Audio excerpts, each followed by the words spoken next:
Hi, it's Molly and Joe, and today we're talking about the question of whether one's partner should be allowed to fantasize while they're having sex. And you mean about somebody other than them? About somebody other than their partner. Than their partner. Let's talk about that. Yeah. Okay. Let's just look at the word allowed as though you have any control over what's going on in somebody else's head. And yet, often people want to have control over what's going on in somebody else's head. Absolutely. It's impossible. And I know that a lot of people feel their partners should not be having fantasies about someone else when they're having sex.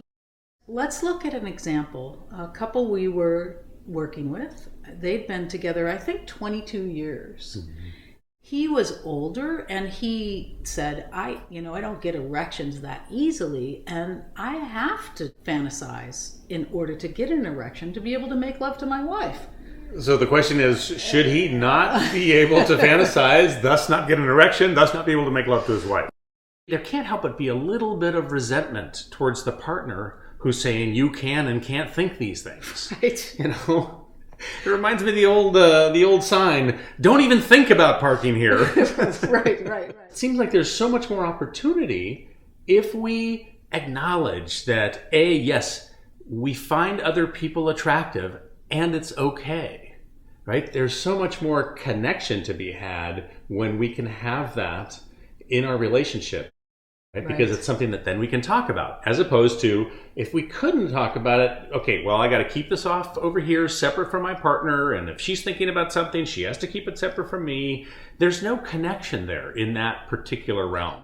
There's an opportunity for connection if we acknowledge and accept that everybody is probably going to fantasize, and not everybody does, but most people do. Yeah. And allow for it, and not only that, but use it to the advantage of the couple and the couple's connection, the sexual energy between us. Right, because something like that can really stimulate a sexual relationship, right? If it's done in the right way and it's coming from your heart and you're sharing with your partner, there's so much more opportunity there for connection than to be forced to keep something secret and quiet. Yeah.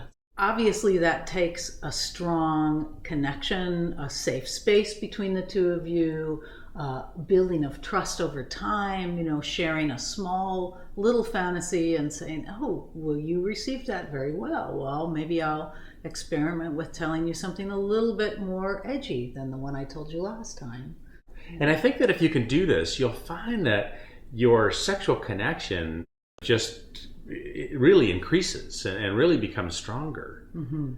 It's not going to be something that you feel your partner is going off over here because they're fantasizing about somebody else. No, it is something that you can use and bring into your own relationship to really spice it up. Yeah. I mean, that's one of my favorite things, to hear your fantasies. Because it's something new and different. Yeah.